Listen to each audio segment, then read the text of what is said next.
All right, folks, in this video, we are going to be talking about special right triangles. So we're going to kick it back to geometry, where we talked about 30, 60, 90 triangles and 45, 45. Ooh, I can't write. 45, 45, 90 triangles.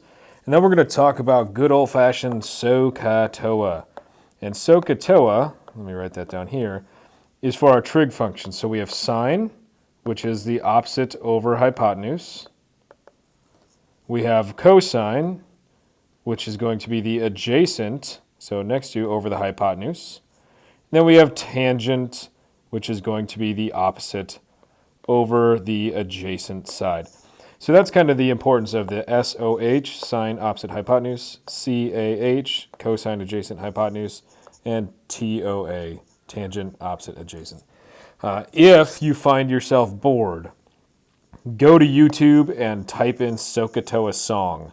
You will see a video of a man singing that SOHCAHTOA song with a very strange background. There's a 10-hour version of it if you feel like driving yourself insane. All right, without further ado, you're going to want to pause the video, take a picture of this. We have special right triangles. We have a 45, 45, 90 and a 30, 60, 90. Within a 45, 45, 90, the two legs are going to be the exact same measure. We'll call those S, and then the hypotenuse would be whatever that leg measure is times rad 2, the square root of 2. So the legs are the same. The hypotenuse is that side length times rad 2. For the 30, 60, 90, the side across from the 30, we're going to refer to as S. The side across from the 60 is going to be whatever that side length is times the square root of 3. And then the side across from the 90 degree, aka the hypotenuse, will always be twice as big as that short leg. So you have short leg, long leg, hypotenuse. The hypotenuse is always twice as big as the short leg. The long leg is always going to be whatever that short leg was times rad 3. With the 30, 60, 90, if you know the hypotenuse, finding the short leg is super quick. If you know the short leg, finding hypotenuse is super quick. So let's get to it. Here we have two examples. First thing I like to do whenever I see these is I like to imagine that little pattern kind of within my triangle. So I've got S across from the 30, S rad 3 across from the 60, and 2S is the hypotenuse. And once I do that, I'll find for that number pair with the number they give me. So if I know that my side length here, my short leg is 3, well, relatively quickly I can get the hypotenuse. That would be twice as big, so that's going to be 6. And my longer leg is just the shorter leg times rad 3, so that's going to be 3 rad 3. And we're done. For number 2, we have a 45, 45, 90. Again, both legs are going to be the same measure here, so without doing much thinking at all, I can already get that that's 5. But if I think of the pattern, S, S, S rad 2, they're telling me that the leg length is 5, so to figure out the hypotenuse here, I just take that leg length and tack a rad 2 onto it. So that hypotenuse would be 5 times the square root of 2, 5 rad 2. Not too shabs. Let's try 3 and 4. All right, number 3, we have a 45, 45, 90. So I know X and Y, these are the two legs, and I know they're legs because they're across from the 45s, which means they're going to be the same. I know the hypotenuse. The hypotenuse is 6. Well, the hypotenuse for a 45, 45, 90 is normally set equal to S rad 2. So what I'm really trying to figure out is what number times rad 2 is equal to 6. Well, to solve that, I would divide away the rad 2 to get S by itself. So S equals 6 divided by rad 2. Now here's the thing. We typically do not like to see radicals in denominators. No can do. So what we're going to do is something called rationalizing the denominator. And to rationalize a denominator means to make that bottom number, denominator, a rational number. The way we do that's pretty quick, pretty painless. Whatever radical you're trying to get rid of, multiply top and bottom by that radical. When I do that, up top I'll have 6 rad 2. Down below, square root of 2 times square root of 2 is just square root of 4. Well, square root of 4 is just 2. Anytime you have a radical times itself, the square root symbols themselves kind of cancel out, and you're just left with whatever that radicand was. From this point, I have 6 rad 2 over 2, and that's going to reduce down to a 3.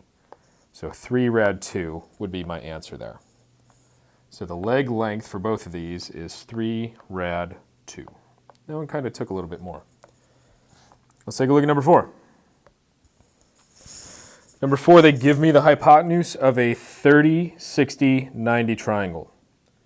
Now with the 30, 60, 90, I know that there's that relationship between the hypotenuse and the shorter leg. Because whatever that shorter leg length is, the hypotenuse is twice as big. The longer leg across from the 60 is just that short leg measure times rad 3. Well, if they're giving me that 8 is equal to 2 times the side length of the shorter leg, that shorter leg must be equal to 4, which then means this would be equal to 4 rad 3. Onward we go. Number 5, we have a 30, 60, 90. They gave me the side length across from the 60. Well, according to my pattern, the side length across from the 60 is equal to that short leg length times rad 3. So if S is the length of the short leg, the long leg is S rad 3, the hypotenuse is double the short leg. So I really just need to solve for S based on this little equation. So I'm trying to figure out what number times rad 3 gives me 6. Well, I divide the rad 3 to the other side. And here I'm not too thrilled about having that rad 3 on the bottom, so we're going to rationalize our denominator. And again, when we rationalize the denominator, we're multiplying top and bottom by whatever that radical was. This becomes 6 rad 3 over a plain old 3, and that simplifies to 2 rad 3. So S, the short side length, is 2 rad 3. So S is 2 rad 3. The hypotenuse is going to be twice as big as that. Well, 2 times 2 rad 3, double that, I would get 4 rad 3. And we're done. Number 6, we have a 45, 45, 90. The 2 leg lengths would be identical to one another. So if this leg is 7 rad 2, then this one is also 7 rad 2. I don't have to do too much thinking there. And then the hypotenuse is whatever the length of that leg was times rad 2. So the hypotenuse is going to be 7 rad 2 times rad 2. Well, I can multiply these two radicals together. That's rad 4, and that's just plain old 2. So this turns into 7 times 2, and that's 14. Again, anytime you have two radicals being multiplied, if the radicand, the thing inside that radical, is the same, rad 2 times rad 2 turns into a plain old 2. Rad 7 times rad 7 is a plain old 7. Rad 8 times rad 8 is a plain old 8.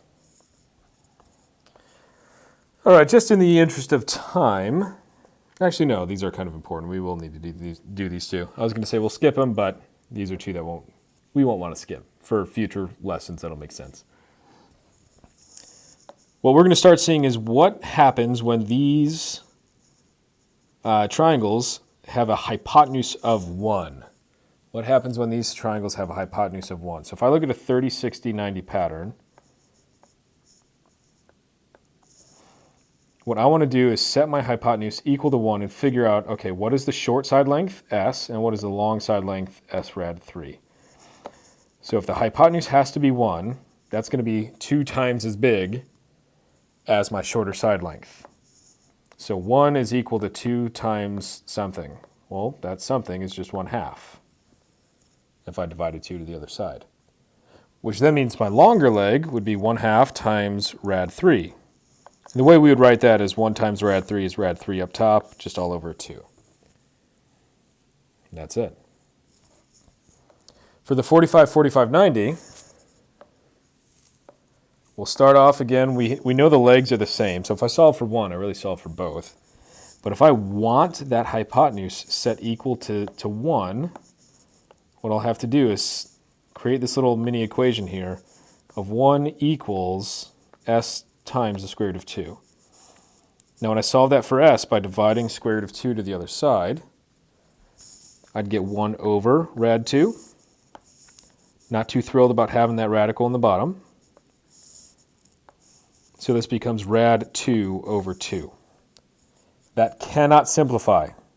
Some people will try to reduce those 2's. You cannot do that because the 2 up top is underneath the radical. The 2 down below is a free floating 2 Plato number. Those cannot interact with one another. I would strongly advise writing this down, take a picture, take a screenshot, do what you got to do, but these will come into play pretty heavily when we get into the unit circle. All right, now into right triangle trig. Let's switch gears. Good old-fashioned SOHCAHTOA. Sine, cosine, tangent. Sine, cosine, tangent works for right triangles, meaning we have a 90-degree angle. And they use some angle. This symbol is called a theta. It's a Greek letter theta. Theta typically talks about angle measures. Your theta would be one of the non-90-degree angle measures. All right, so that's kind of important. Theta is not equal to the 90-degree angle. Theta is not one of the 90-degree angles. It will always be one of the other 2 acute angles when you're dealing right triangle trig. These trig functions are essentially taking ratios of side lengths of a triangle with regard to one of your angles being the reference angle. So for sine, it would be the opposite side divided by the adjacent side. So from this angle, the opposite side goes across the triangle. The adjacent side is directly touching that angle. The hypotenuse will always be across from the 90, always the longest side.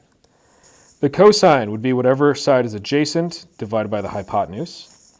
Again, some people might get this confused because technically the hypotenuse is also adjacent to that angle. It's touching that angle. However, the hypotenuse is always the same regardless of where the reference angle lies because it's always across from the 90. Tangent would be the opposite side divided by the adjacent side. Let's see this put to work. So here we've got 2 triangles, and we are going to figure out what are the values of the 3 trig functions. Now what I like to do is, I don't always write this down, but I kind of visualize it. If this is my reference angle down here, that means the 12 would be adjacent to it because that's the side touching it. C is the hypotenuse, okay? So what I like to do is label the hypotenuse and adjacent side with regard to my reference angle. Now if they were talking about this angle up here, then this would have been my adjacent side. The reason why I like to do that, starting with hypotenuse and adjacent, is hypotenuse is always going to be across from the 90. Adjacent is whatever the other side touching that theta is. And now I can use process of elimination. That remaining side must be the opposite side. So let's see. Sine of theta. Sine is the opposite over hypotenuse for this angle. Opposite side is 5. Hypotenuse is c. 5 over c. I wonder if I could figure out the value of c. Well, if it's not given to us, I know 2 of the 3 sides. I could do a little Pythagorean theorem.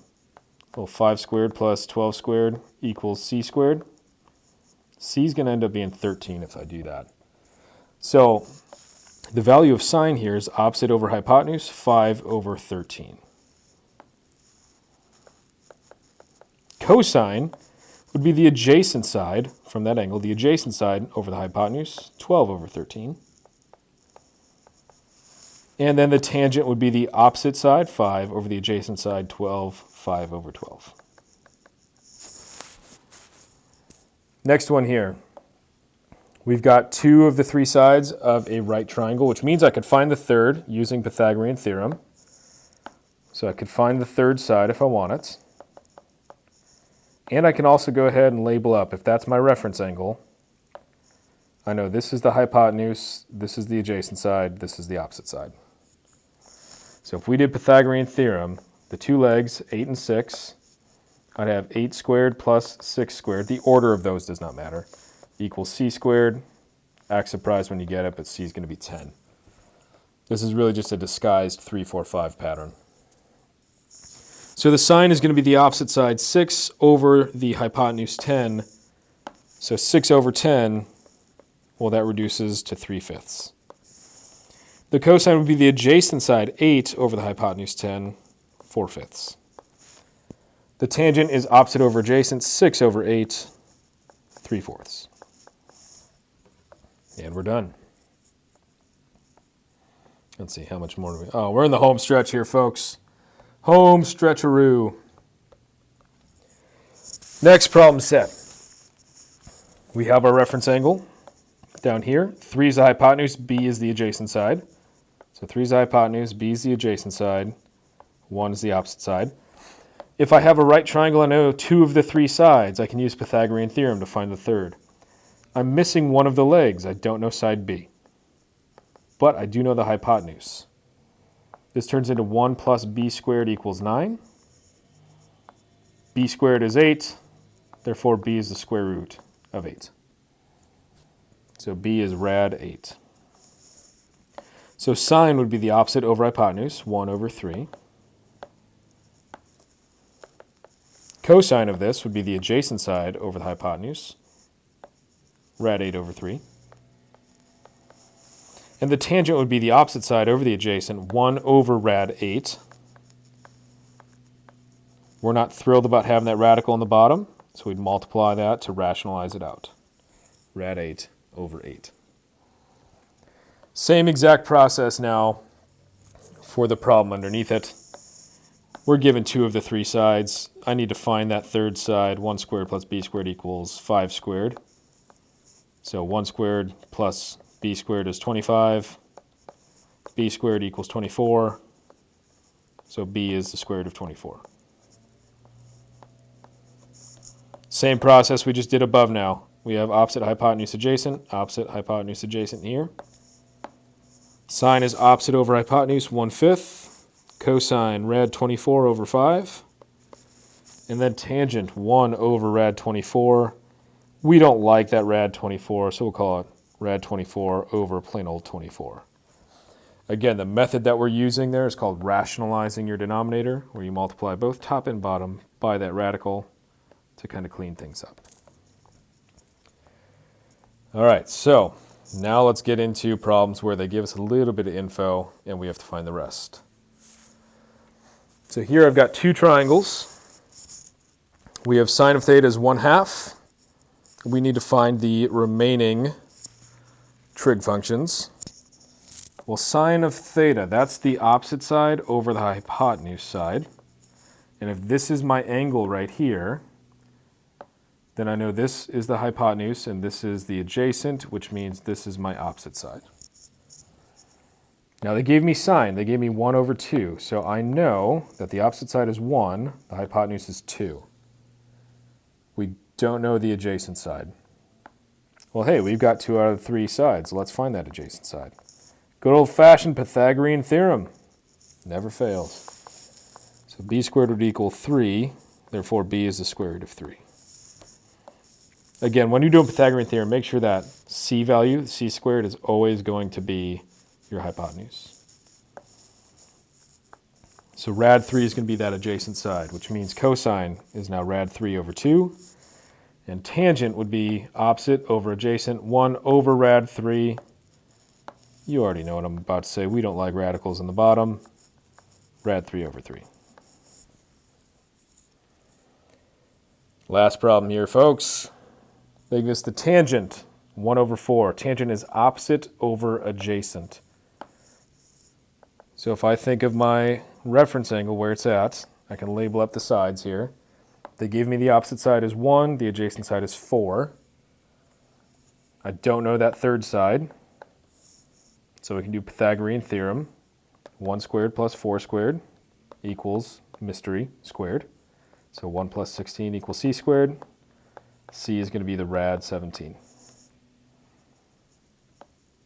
Now that we know all 3 sides, we can get all 3 trig functions. Sine is the opposite side, 1 over the hypotenuse 17. Sorry, rad 17. We don't like radicals in the bottom, so rad 17 over 17. The cosine would be the adjacent side over the hypotenuse. Adjacent side is 4. Hypotenuse 17, 4 over rad 17. We don't like rads in the bottom, so 4 rad 17 over 17. All right, folks, that is it. That is all. A lot of info today, but hopefully most of it was kind of a review of stuff we talked about and learned in geometry. I'm going to go ahead and stop the video there. You know the drill. If you have any questions, please let me know. And as always, good luck, have fun, be safe, roll tide.